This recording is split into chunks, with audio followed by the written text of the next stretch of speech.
नमस्कार, आपके साथ मैं हूं दीपशिखा और आप देख रहे हैं खबरें अभी तक। और हिमाचल अभी तक में आपका स्वागत करती हूं। बुलेटिन की शुरुआत हम करेंगे सबसे पहले एक बड़ी खबर के साथ। और ये बड़ी खबर आपको हम बता दें शिमला से। कांग्रेस विधायक विक्रमादित्य सिंह एक्सक्लूसिव खबरें अभी तक के साथ जुड़े। विक्रमादित्य सिंह ने खबरें अभी तक से खास बातचीत की। कैबिनेट का गठन होते ही वादे पूरे होंगे। पूर्व मुख्यमंत्री जयराम ठाकुर पर उन्होंने तंज कसा। ट्वीट करने से पहले संयम रखें पूर्व मुख्यमंत्री, अभी तो आप सरकारी आवास से भी नहीं गए। केंद्र से हम अच्छा संबंध भी बनाएंगे और अपना हक भी लेंगे। मुझे उम्मीद है जल्द मंत्रिमंडल विस्तार होगा। हाईकमान जो भी जिम्मेदारी देगा उसे निभाया जाएगा। तो ये बड़ी खबर आपको हम बता रहे हैं। बातचीत में उन्होंने ये तमाम बातें कही हैं। क्या कुछ उन्होंने कहा वो आपको सुनाते हैं। युवा विधायक विक्रमादित्य सिंह इस वक्त खबरें अभी तक के साथ है। कुछ खास बातचीत इनसे करेंगे। विक्रमादित्य जी, पहला सवाल तो यही कि क्लियर मैंडेट की सरकार है, लेकिन एक सबका जो सवाल उठ रहा है कि कैबिनेट कब गठन होगा और आप उस कैबिनेट में होंगे, इसको लेकर भी चर्चाएं हैं। तो किस तरह से हम देखें कि कैबिनेट अरे, गठन को लेकर। हम तो केवल विधायक ही है। अब सरकार के गठन होना है, कब होना है, ये तो मुख्यमंत्री जी तय करेंगे, उप मुख्यमंत्री जी तय करेंगे, उनका कार्य अधिकार क्षेत्र है। तो हम तो यही कह सकते हैं कि जल्द होगा। और ये कह सकता हूँ, एक कांग्रेस पार्टी के विधायक के रूप में ये कह सकता हूँ कि बहुत जल्द ये गठन होगा। और जो भी हमने चुनावी वादे किए हैं, ये हमारे लिए पत्थर की लकीर है। जैसे ही कैबिनेट का गठन होगा, हर चीज़ पर कार्य शुरू होगा, तुरंत तरीके से होगा। जिसको अंग्रेजी में कहते हैं वॉर फुटिंग के ऊपर ये कार्य होगा। और हम प्रदेश की जनता का विश्वास पूरे तरीके से बनाकर रखेंगे। और जो बातें हमने प्रदेश के अलग अलग क्षेत्रों में कांग्रेस पार्टी ने कही है, उसको हम राहुल गांधी जी की अध्यक्षता में, हमारे जो पार्टी के प्रेसिडेंट है मल्लिकार्जुन खड़गे जी, सोनिया गांधी जी, प्रियंका जी के आशीर्वाद के साथ, उसको हम प्रदेश में सुक्खू जी के नेतृत्व में पूरा करेंगे। पूर्व मुख्यमंत्री का एक ट्वीट आता है, उसमें कहते हैं वो कि गुमराह करके ये सरकार जो है सत्ता में आई है। ओल्ड पेंशन को लेकर बात कही थी, 1 लाख रोजगार को लेकर बात कही थी, लेकिन 10 दिन में उन वायदों को पूरा नहीं कर पा रही है। उनकी तो कैबिनेट तक नहीं बन पा रही है। क्या इस पर कमेंट रहेगा? मेरा मुख्यमंत्री जी, पूर्व मुख्यमंत्री जी से विनम्रता से निवेदन रहेगा कि माननीय जयराम जी थोड़ा सा संयम रखें। अभी तो आप जो है अपने सरकारी निवास से बाहर भी नहीं गए हैं। अभी तो समय लगता है, सरकार बनने में समय लगता है, कैबिनेट बनने में समय लगता है। तो थोड़ा सा आप समय दीजिए। मैं नहीं कह रहा हूँ कि आप सरकार की निंदा मत करिए। आप विपक्ष में हैं, सरकार को कटघरे में खड़ा करना आपका दायित्व है, आप करेंगे, हमें पूरा विश्वास है। मगर अभी थोड़ा सा संयम रखें। सरकार बनी है, सरकार को अपने कार्य पूरे मजबूती के साथ शुरू करने दे। आर्थिक स्थिति प्रदेश की ठीक नहीं है, वित्तीय स्थिति खराब है। ऐसे में वर्तमान जो सरकार है, आपने भी एक सुझाव दिया कि कमेटी का गठन होना चाहिए। किस तरह से इसको उबारा जा सकता है? और ओल्ड पेंशन स्कीम देने में बहुत सारा पैसा लगेगा, 1500 देने में भी पैसा लगेगा। आपको उम्मीद है कि केंद्र से भी मदद मिलेगी उसमें? नहीं, क्यों नहीं मिलेगी, बिल्कुल मिलेगी। मोदी जी ने पहले दिन ही कहा है कि ठाकुर सुखविंदर सिंह सुक्खू जी को मेरा पूरा समर्थन है और सरकार चलाने के लिए जो भी उनको सहयोग चाहिए होगा वो देंगे। तो मुझे विश्वास है कि माननीय प्रधानमंत्री जी अपने चुनावी जो उन्होंने वादा किया है, जो उन्होंने बात करी है, उसको पूरे तरीके से उस पर खरा उतरेंगे। और क्योंकि हम एक फेडरल स्ट्रक्चर में रहते हैं, जहाँ पे राज्य की जो सरकार है वो एक यूनियन ऑफ स्टेट्स है, तो निश्चित तौर से उसमें केंद्र सरकार का सहयोग होना भी बहुत आवश्यक है। और जो हमारा हक है केंद्र सरकार से, हम वो लेंगे भी। और उसके साथ साथ एक अच्छा समन्वय भी बनाएंगे। जहाँ तक हमारी आइडियोलॉजिकल डिफरेंस है वो रहेगा। हम कांग्रेस पार्टी से हैं, हमारी विचारधारा अलग है, भाजपा की अलग है। मगर जब सरकार में होते हैं तो सरकार में एक वर्किंग रिलेशनशिप जो है वो प्रधानमंत्री जी के साथ और जो काउंसिल ऑफ मिनिस्टर्स में और मंत्री है उनके साथ होना बहुत ज़रूरी है। तो वो बनेगा, मुझे उसका पूरा विश्वास है। मुख्यमंत्री जी ने प्रधानमंत्री जी से पिछले कल मिलना भी था, मगर कोरोना की वजह से नहीं मिल पाए। तो जल्द वो उनसे मिलेंगे भी और पूरा आशीर्वाद हिमाचल प्रदेश के विकास के लिए प्रधानमंत्री जी से लेंगे, इसका हमें पूरा विश्वास है। आज शिमला ग्रामीण में आपने 5000 रोजगार की बात की है। किस तरह से रोजगार देंगे? और बाकी भी आपने वायदे की है अपने क्षेत्र में। काफ़ी ज़्यादा मतों से आप वहाँ जीते। आपने एक ट्वीट भी किया था कि धरती पुत्र जैसी संकीर्ण मानसिकता अब नहीं आनी चाहिए यहाँ। नहीं, मैंने बिल्कुल कहा था, क्योंकि कुछ ऐसे लोग थे जब चुनावों के समय में धरती पुत्र का नारा दे रहे थे। तो हमने तो कहा कि भाई हम तो हिमाचल पुत्र हैं। हमारे लिए, चाहे मैं शिमला ग्रामीण से चुनाव लड़ रहा हूं, मगर मेरा दिल जो है वो कांगड़ा, चंबा, हमीरपुर, ऊना के लोगों के लिए भी उतना ही धड़कता है जितना शिमला ग्रामीण या रामपुर रोडू के लिए धड़कता है। और लोगों ने उस चीज़ का हमें परिणाम भी दिया है, पूरी मजबूती के साथ जताया है। और ऐसे लोग जो धरती पुत्र का नारा दे रहे थे उनकी संकीर्ण मानसिकता को एक करारा जवाब भी दिया है। जहाँ तक वादों की बात है, मैंने तो विपक्ष में रहते हुए भी सबके आशीर्वाद के साथ 100 करोड़ के विकास कार्य शिमला ग्रामीण में पिछले 5 साल में करवाए। जब हम विपक्ष में थे उसकी रिपोर्ट कार्ड बाकायदा लोगों को दी और लोगों ने उस चीज़ को स्वीकारा। तभी मुझे, जहां हम पिछली बारी 4,000 से जीते थे, इस बारी करीबन 14,000 वोटों से जीतकर सफल हुए हैं। और अब भी हम सरकार में हैं। हम निजी क्षेत्र में भी, सरकारी क्षेत्र में भी जितने भी रोजगार के साधन हैं उनको मजबूत करेंगे। और अब तो विधायक प्राथमिकता में रोपवेज के साधन भी है। हमारा एक बड़ा फेमस मंदिर है, शाली माता का मंदिर है, जो बिल्कुल शिमला के साथ लगता हुआ है। वहाँ पर हम आने वाले समय में रोपवे बनाने का प्रयास करेंगे कि ताकि एक अच्छा टूरिज्म का सेक्टर वहाँ पे डेवलप हो सके और भी इस तरीके के संसाधन इलाके में बने, ताकि हमारे युवाओं को अच्छे साधन के रोजगार के केवल सरकारी क्षेत्र में नहीं मगर निजी क्षेत्र में भी हम दिलवाने में सफल हो सके। बिल्कुल, ये थे विक्रमादित्य सिंह जो शिमला ग्रामीण से विधायक हैं और इन्होंने कहा कि जो वायदे किए गए थे शिमला ग्रामीण में भी उन वायदों को पूरा करेंगे और इसके साथ साथ जो वायदे चुनाव के दौरान चाहे ओल्ड पेंशन स्कीम की बात हो, बाकी भी चीज़ें हो, उनको समयबद्ध तरीके से पूरा किया जाएगा। शिमला से खबरें अभी तक के लिए प्रदीप ठाकुर। अगली खबर है शिमला से, जहां पर बीजेपी विधायक रणधीर शर्मा से एक्सक्लूसिव बातचीत। रणधीर शर्मा ने खबरें अभी तक से ये खास बातचीत की। बीजेपी को मिली हार की जल्द समीक्षा होगी। ओल्ड पेंशन स्कीम भी हार का एक कारण हो सकता है। सत्ता में आने के लिए हमने झूठा वादा नहीं किया। अभी कांग्रेस की कैबिनेट नहीं बन पा रही है। कांग्रेस में गुटबाजी इसलिए नहीं हो पा रहा है कैबिनेट का गठन। बीजेपी सरकार में खोले गए संस्थानों को डिनोटिफाई करना गलत है और सदन से सड़क तक विरोध होगा। ये तमाम बातें रणधीर शर्मा की ओर से कही गई। क्या कुछ उन्होंने कहा वो आपको सुनाते हैं। हिमाचल प्रदेश विधानसभा चुनाव में इस बार जो रिजल्ट आए हैं वो भाजपा के पक्ष में नहीं आए हैं और कांग्रेस ने सत्ता हासिल की। कुछ गारंटी के साथ कांग्रेस आई थी और उसमें ये भी कहा गया था कि 10 दिन में हम जो है पुरानी पेंशन बहाल करेंगे, 1 लाख रोजगार की बात भी हुई थी और अभी जो है मंत्रिमंडल भी गठन नहीं हुआ है। इसी विषय पर बातचीत के लिए खबरें अभी तक के साथ मौजूद हैं भाजपा विधायक, नैना देवी से विधायक हैं रणधीर शर्मा, इन्हीं से बातचीत करेंगे। सर, पहले तो यही जानना चाहेंगे कि जो रिजल्ट आए हैं वो क्या वजह रही कि भाजपा के पक्ष में नहीं आ पाए। काफ़ी सारी बातें हुई थी और रिवाज बदलने की बात हुई थी, लेकिन वो रिवाज बदल नहीं पाया, वो रिवाज कंटिन्यू रहा जैसा है। अनेक कारण हो सकते हैं। हमारी पार्टी जल्दी ही बैठक बुलाएगी, उसमें समीक्षा की जाएगी, हार के कारणों की पूरी विवेचना की जाएगी और जो कारण रहे हैं उनको दूर करने का, जो कमियां रही हैं उनको पूरा करने का आने वाले समय में प्रयास किया जाएगा। आपको लगता है कि भीतर घात भी एक वजह रही होगी? टिकट आवंटन जिस तरह से हुआ, सिटिंग विधायकों के टिकट काटे गए, वो भी एक कारण हो सकता है हार का?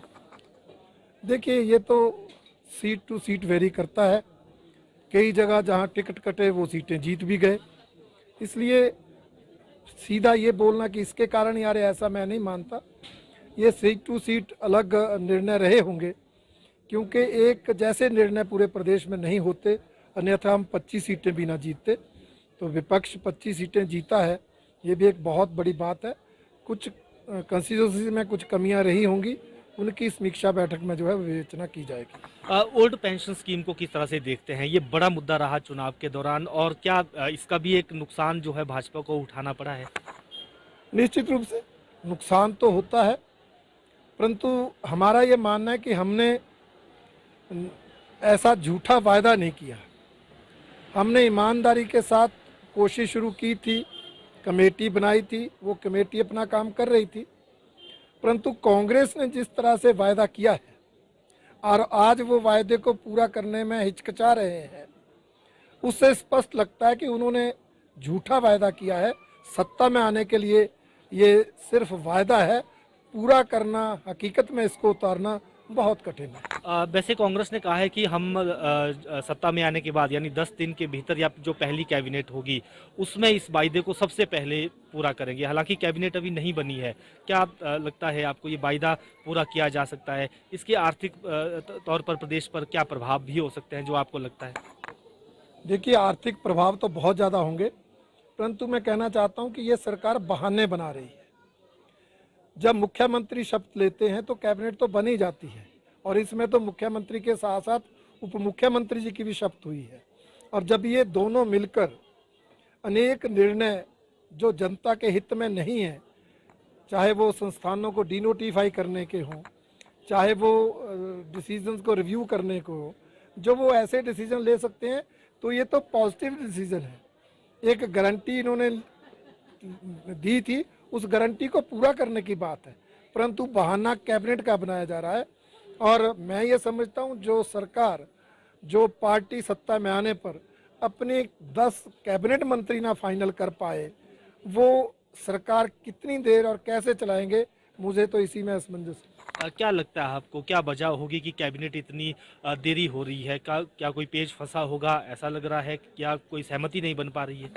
उनकी गुटबाजी है। हमने तो शुरू से कहा कांग्रेस पार्टी के अनेक गुट हैं, गुटबाजी है, और सभी गुटों को सेटिस्फाई करना मुख्यमंत्री जी के लिए चुनौती है, और वो चुनौती बरकरार है। इसलिए ही मंत्रिमंडल का गठन नहीं हो रहा है। बिल्कुल, ये थे भाजपा विधायक रणधीर शर्मा, जो भाजपा के प्रदेश के मुख्य प्रवक्ता भी हैं। इन्होंने कहा कि जो डिनोटिफाई करने की ये प्रोसेस शुरू हुआ है, इसका व्यापक स्तर पर विरोध होगा। भाजपा जब सरकार में थी उस वक्त बाकायदा उसका बजट का जो है प्रावधान किया गया था, और उसके साथ साथ उसके उद्घाटन बाकायदा हुए हैं, तो इसका विरोध होगा सदन से लेकर सड़क तक। शिमला से खबरें अभी तक के लिए प्रदीप। और चलिए अब इसी के साथ एक बड़ी खबर का रुख करेंगे। हिमाचल में कांग्रेस सरकार के 10 दिन पूरे। हिमाचल कांग्रेस सरकार पर बीजेपी लगातार हमलावर है। बीजेपी नेताओं ने कांग्रेस पर जुबानी वार किया है। ओल्ड पेंशन समेत कई मुद्दों पर सवाल पूछे हैं। 10 दिन में ओपीएस लागू करने का वादा किया गया था। ये तमाम बातें उनकी ओर से कही गई हैं। इसी खबर पर अधिक जानकारी के साथ कांग्रेस विधायक राजेश धर्मानी जी हमारे साथ जुड़ चुके हैं। राजेश जी, सबसे पहले स्वागत करती हूं खबरें अभी तक पर आपका। नई सरकार आपकी बनी है, कई उम्मीदें आम जनता को, और जिसमें सबसे बड़ी उम्मीद उन 12 लाख पेंशनर्स को है हिमाचल प्रदेश की, जिन्होंने ओल्ड पेंशन स्कीम के नाम पर कांग्रेस को वोट दिया। लेकिन कहीं ना कहीं अब बीजेपी लगातार आप लोगों को ये घेर रही है कि ओल्ड पेंशन स्कीम का वादा कब पूरा होगा, जब अभी तक आप कैबिनेट का गठन नहीं कर पाए। जी नमस्कार। नमस्कार। देखिए, सब कुछ चरणबद्ध तरीके से होगा, और निश्चित तौर पे जो भी वायदे किए हैं वो पूर्ण होंगे। उसका सारा डाटा इकट्ठा हो रहा है। थोड़ा सा डिले इसलिए हुआ क्योंकि अलग अलग हिस्से से, हर विभाग से जानकारियां मांगी गई हैं, और जैसे ही ये 10 दिन में होना था, लेकिन माननीय मुख्यमंत्री जी कोरोना पॉजिटिव हुए, उस वजह से थोड़ा डिले हुआ है जी। और उसी वजह से कैबिनेट का विस्तार भी उसका कारण, उसकी वजह से देरी हुई है। तो बहुत जल्दी जो है ये दोनों काम होंगे, और जो भी 10 गारंटियां दी हैं उन पे काम होगा। बिल्कुल, तमाम जो आप लोगों की ओर से गारंटियां दी गई है उस पर काम होगा भी। आपने बताया कि कैबिनेट के गठन के लिए देरी इसलिए भी हो रही है क्योंकि जो हिमाचल प्रदेश के सीएम है सुखविंदर सिंह सुक्खू जी, वो कोरोना पॉजिटिव है। हम ये कामना करते हैं कि जल्द से जल्द वो स्वस्थ हो जाएं। लेकिन जितनी तेजी से जयराम सरकार की ओर से किए गए कामों को, चाहे 42 दफ्तर की बात करें, 12 डिवीजन की बात करें, 17 सब डिवीजन की बात करें, इन्हें डिनोटिफाई और बंद करने का काम हुआ है, उतनी तेजी से जनता को बाकी काम की भी दरकार यहाँ पर महसूस हो रही है। राजेश जी, इसके लिए जस्टिफिकेशन जहां होगी वहां करेंगे, और ये सिर्फ चुनावी फायदे के लिए सब कुछ किया गया था। अब जैसे कॉलेज खोले गए, लेकिन कॉलेज लेक्चरर की कोई भर्तियां नहीं हुई, और प्रिंसिपल की हालत ये है कि 156 कॉलेज में से 119 के पद खाली हैं। आप अंदाजा लगा सकते हैं कि किस तरह के इंस्टीट्यूशन इन्होंने खोले। 156 में से 119 पे कोई प्रिंसिपल नहीं है। राजेश जी, देखिए, ओल्ड पेंशन स्कीम को लेकर कहीं ना कहीं जब बंद इसे किया जा रहा था, और ये भी कहना गलत नहीं होगा कि इससे पहले आप भी जानते हैं कि किसने ओल्ड पेंशन स्कीम को जो है बंद किया था। राजेश जी, आप हमारे साथ बने रहिए। हमारे साथ सुखराम चौधरी जी भी जुड़ चुके हैं, जो कि पूर्व में ऊर्जा मंत्री भी रह चुके हैं और अभी मौजूदा विधायक हैं। सुखराम जी, स्वागत करती हूं आपका खबरें अभी तक पर। तो देखिए, धन्यवाद जी।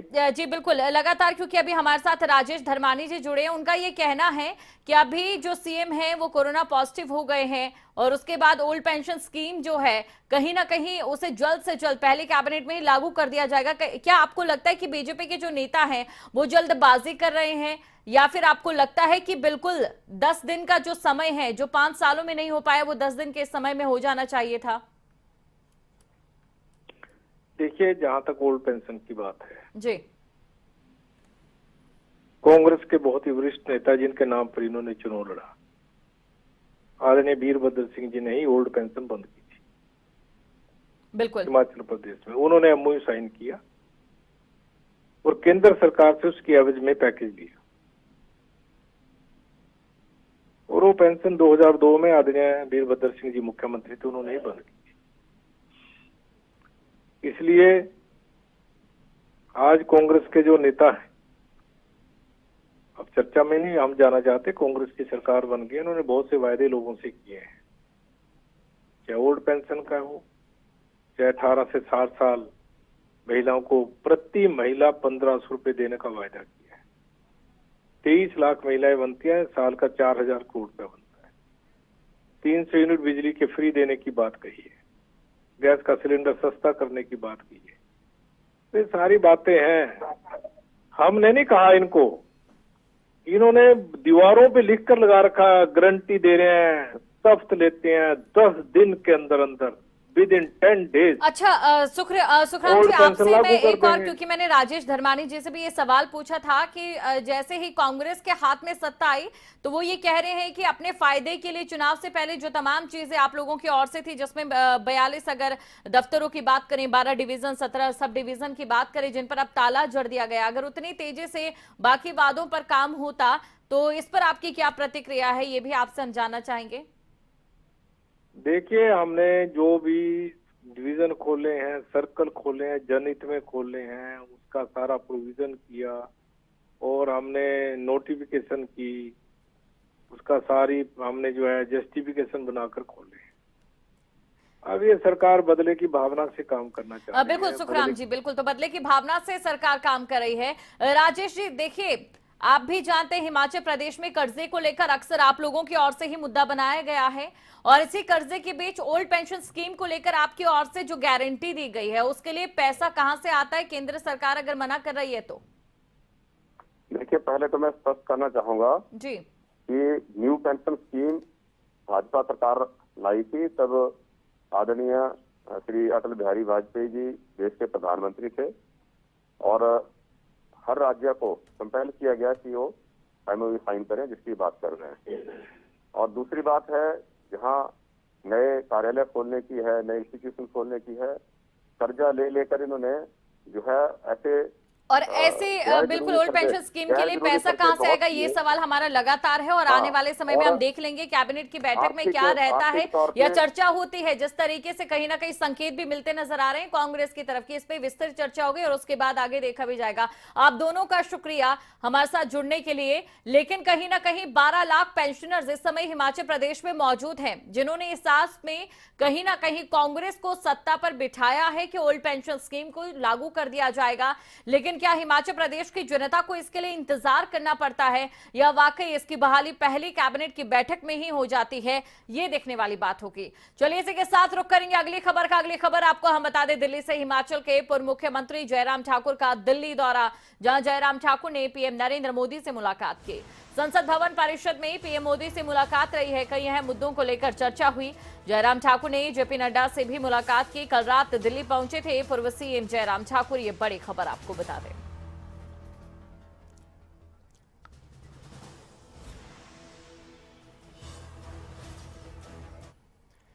हिमाचल के उप मुख्यमंत्री मुकेश अग्निहोत्री का नालागढ़ स्थित थाना पहुंचने पर सैकड़ों समर्थकों ने जोरदार स्वागत किया, और इस दौरान उप मुख्यमंत्री मुकेश अग्निहोत्री ने कहा कि कांग्रेस ने जो भी वादे जनता से किए हैं उन्हें जल्द से जल्द पूरा किया जाएगा।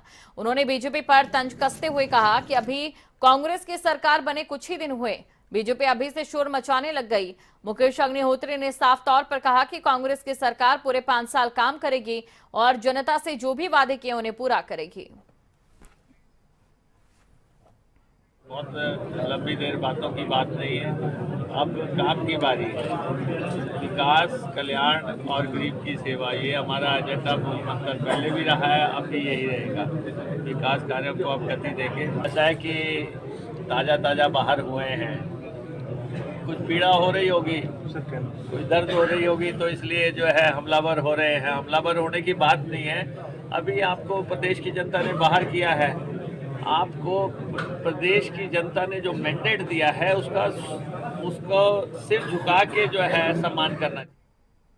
हिमाचल प्रदेश के पहले उप मुख्यमंत्री की शपथ ग्रहण करने और पदभार संभालने के बाद पहली बार मुकेश अग्निहोत्री अपने गृह जिला ऊना पहुंचे और इस मौके पर चिंतपूर्णी के विधायक सुदर्शन बबलू, गगरेट के विधायक चैतन्य शर्मा और पूर्व विधायक सतपाल सिंह रायजादा की अगुवाई में सैकड़ों कार्यकर्ताओं ने मुकेश अग्निहोत्री का जोरदार स्वागत किया।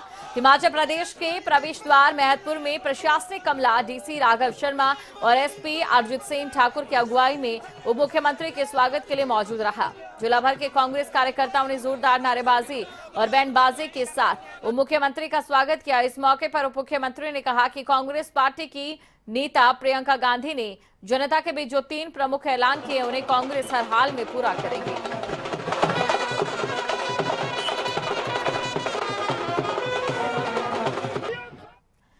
अगली खबर है बिलासपुर से, जहां पर ट्रक ऑपरेटर्स ने रोस्ट रैली निकाली है। भारी संख्या में एकत्रित हुए ट्रक ऑपरेटर्स अडानी के खिलाफ यहां जमकर नारेबाजी की गई। आज शाम 4 बजे के बाद लगातार डीसी और ट्रक ऑपरेटर्स अपनी मांगों पर अड़े हुए हैं और प्रदर्शन भी कर रहे हैं।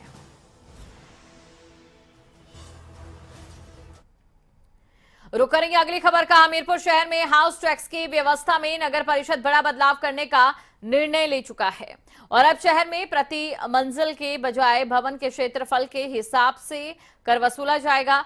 नगर परिषद के हाउस टैक्स वसूलने के लिए नई योजना से 1.5 करोड़ रुपए का हाउस टैक्स को दोगुना करने की योजना है, जिसके लिए कवायद शुरू हो गई है और हमीरपुर शहर के लोगों के सुझाव के बाद तय होगा। फिलहाल इसके लिए नगर परिषद हमीरपुर की तरफ से हमीरपुर शहर के लोगों से 30 दिन के भीतर आपत्तियां और सुझाव मांगे गए हैं। बता दें कि हमीरपुर शहर के 11 वार्डों में वर्तमान में 4500 गृह कर दाता है और हर साल 1.5 करोड़ से ज्यादा हाउस टैक्स इकट्ठा किया जाता है। गाइडलाइंस आई थी पीछे, जिसमें ये था कि हर म्यूनिसिपैलिटी जो है वह अपना रेट तय करे हाउस टैक्स का, और वह रेट जो हो वो स्क्वायर मीटर के हिसाब से, यानी कि फ्लोर एरिया रेशो के हिसाब से हो। तो अभी म्यूनिसिपैलिटी ने कुछ मापदंड तय किए हैं फ्लोर एरिया रेशो के लिए। इसमें हमने 12% का हमने रेट तय किया हुआ है, तो वो अभी हम मापदंड जल्दी एडवर्टाइज करेंगे ताकि आम जनता को भी उसका पता चले। 30 डेज का हम समय सीमा देंगे सभी को, ताकि सभी के ऑब्जेक्शंस सजेशन इसमें लिए जाएंगे। उसके बाद पुनः और चीन समेत दुनिया के तमाम देशों में कोरोना फिर से कहर बनकर टूट रहा है। फिलहाल के लिए बुलेटिन में इतना ही और अब नजर डालेंगे 10 बड़ी खबरों पर।